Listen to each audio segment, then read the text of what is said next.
जय हिंद दोस्तों, मैं हूं राकेश फौजी।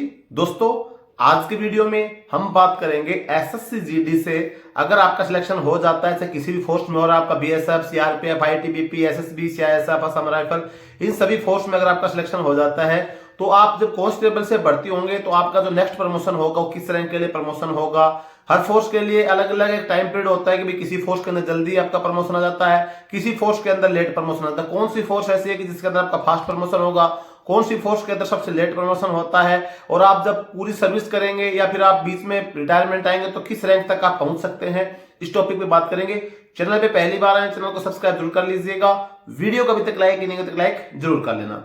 दोस्तों, अगर आप एसएससी जीडी के अंदर जैसे आप एक असम राइफल को छोड़ दें, असम राइफल को में क्या होता है कि जैसे आप कांस्टेबल से जब प्रमोट होंगे तो असम राइफल में क्या होता है कि जैसे आर्मी के, मैंने पहले भी एक वीडियो में बताया था जब असम राइफल की जॉब प्रोफाइल के बारे में वीडियो बनाया था कि असम राइफल के अंदर आर्मी के जरूर रेगुलेशन चलते हैं। तो असम राइफल में आपको क्या है कि जैसे लांस नायक, नायक, फिर आप जैसे हवलदार पद तक पहुंचते हैं। लेकिन उसके अलावा जैसे हम बात करें BSF, CRPF, ITBP, SSB, CISF, इनके अंदर जैसे आप प्रमोट होते हैं, जैसे फर्स्ट आपका प्रमोशन होता है वो कांस्टेबल से डायरेक्ट हेड कांस्टेबल में यानी कि हवलदार आप बन जाते हैं। तो वैसे तो अगर आप देखेंगे तो भाई अगर आपका फास्ट प्रमोशन की बात करें तो आपका जैसे असम राइफल के अंदर आप कांस्टेबल से जब लांस नायक बनते हैं तो सबसे फास्ट प्रमोशन इसमें होता है। लेकिन उसमें आपको हवलदार तक पहुंचने में 2 प्रमोशन लेना पड़ता है, तीसरे प्रमोशन में आप हवलदार बनते हैं। लेकिन बीएसएफ, सीआरपीएफ, आईटीबी, जितनी भी सेंट्रल आर्मी पुलिस फोर्स होगी, इन सभी के अंदर फिर डायरेक्ट आप हेड कांस्टेबल यानी कि हवलदार आपको डायरेक्ट मिल जाती है।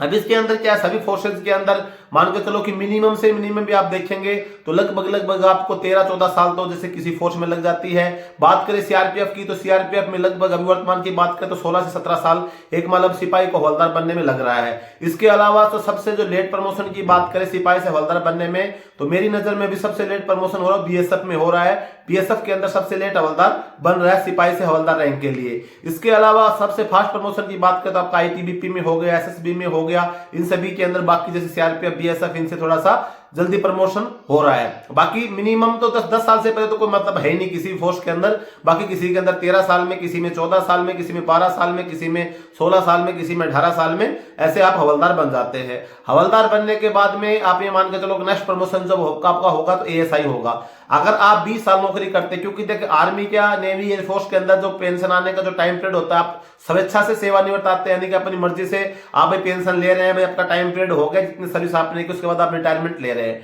तो सीआरपीएफ, बीएसएफ, आईटीबीपी, सभी के अंदर 20 साल का टाइम पीरियड होता है। तो अगर 20 साल के अंदर आप रिटायरमेंट लेते हैं, आप अपनी स्वेच्छा से सेवानिवृत्त लेते हैं, क्योंकि इनके फोर्स के अंदर डिपार्टमेंट आपको नहीं बोलता कि आप चले जाइए। आर्मी वगैरह के अंदर ये आप प्रमोशन नहीं लेते तो फिर आपको बाय ऑर्डर भी पेंशन भेजा जाता है। लेकिन इन फोर्सेज के अंदर ऐसा कुछ नहीं है।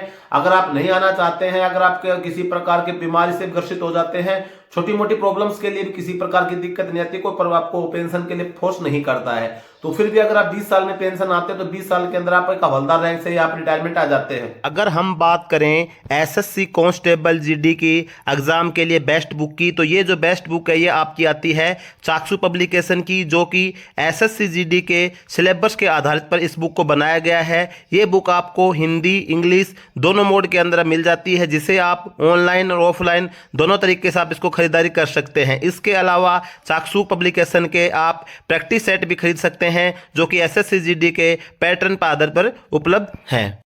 जिन बच्चों के अंदर काबिलियत है वो अपना एलडीसी एग्जाम दे के हो सकता है कि आगे बढ़ जाए। एलडीसी एग्जाम कौन कौन दे सकता है, किस रैंक के लिए दे सकता है, क्या उसकी एलिजिबिलिटी क्राइटेरिया है, किस किस रैंक के लिए, हर फोर्स का मैंने एक सेपरेट वीडियो बना रखा है एलडीसी के संबंध में। आपने देख लिया होगा, नहीं देखा होगा तो डिस्क्रिप्शन में लिंक मिल जाएगी। इसके अलावा एसएससी जीडी की एक प्लेलिस्ट मैंने डाल रखी है, आपको वीडियो को डिस्क्रिप्शन मिल जाएगी। उस प्लेलिस्ट को देख के आप मतलब सभी टॉपिक पे वीडियो देख सकते हैं। जैसे एसएससी के संबंध में बहुत सारे वीडियोस बना रखे हैं। तो अगर आप नॉर्मल प्रमोशन लेते तो आपको हवलदार से रिटायरमेंट 20 साल की सर्विस करके आना पड़ेगा। इसके अलावा अगर आप पूरी सर्विस करते हैं तो पूरी सर्विस में आप मैक्सिमम टाइम ये होता है, मैक्सिमम पॉसिबिलिटी है कि आप इंस्पेक्टर रैंक तक पहुंच पाते हैं। इंस्पेक्टर से फिर आपको रिटायरमेंट लेना पड़ता है। बाकी किसी की जैसे कोई कम एज में भर्ती हुआ है तो उसका चांस है कि असिस्टेंट कमांडेंट तक पहुंच जाए लास्ट टाइम पे जब पेंशन आने का टाइम होता है, क्योंकि आपको 60 साल की एज तक आप नौकरी कर सकते हैं। नहीं तो मैक्सिमम पॉसिबिलिटी है कि इंस्पेक्टर से आगे सिपाही से जो भर्ती होगा जवान, अभी पहले तो इससे आगे पहुंच जाते थे, लेकिन वर्तमान की सिचुएशन को देखते हुए एक जवान अगर कांस्टेबल से भर्ती होता है तो लास्ट उसका अगर पूरी साल 60 साल सर्विस करता है तो इंस्पेक्टर तक पहुंच सकता है। बाकी इसके ऊपर गजेटेड अफसर बनना बहुत मुश्किल काम है अभी फिलहाल की सिचुएशन को देखते हुए।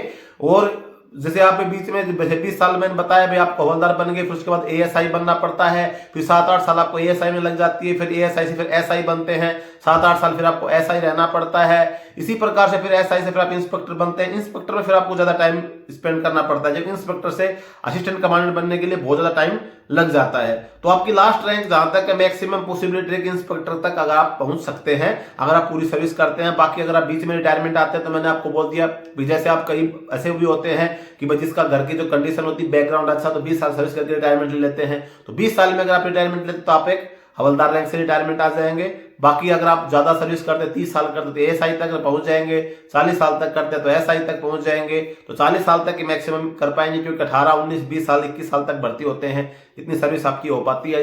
लास्ट होगा तो आप इंस्पेक्टर तक पहुंच जाएंगे, तो मैक्सिमम आपका इंस्पेक्टर तक ही पहुंच सकते हैं। बाकी अगर आप एलडीसी एग्जाम से छलांग लगा दिया, आप डायरेक्ट सब इंस्पेक्टर बन गए, तो आप पूरा हाई रैंक तक पहुंच सकते हैं। आप हवलदार भी बन सकते हैं, एएसआई भी बन सकते हैं, जैसे सीआईएसएफ वगैरह के अंदर एलडीसी की एएसआई आती है, बाकी फोर्सेज में एसआई की भी आती है, सीआरपीएफ के अंदर हवलदार की भी आती है, जीडी की भी आती है, इसके अलावा सिग्नल प्लाटून्स वगैरह के हवलदार भी आते हैं, मिनिस्ट्रियल डिपार्टमेंट के हवलदार की भी आती है।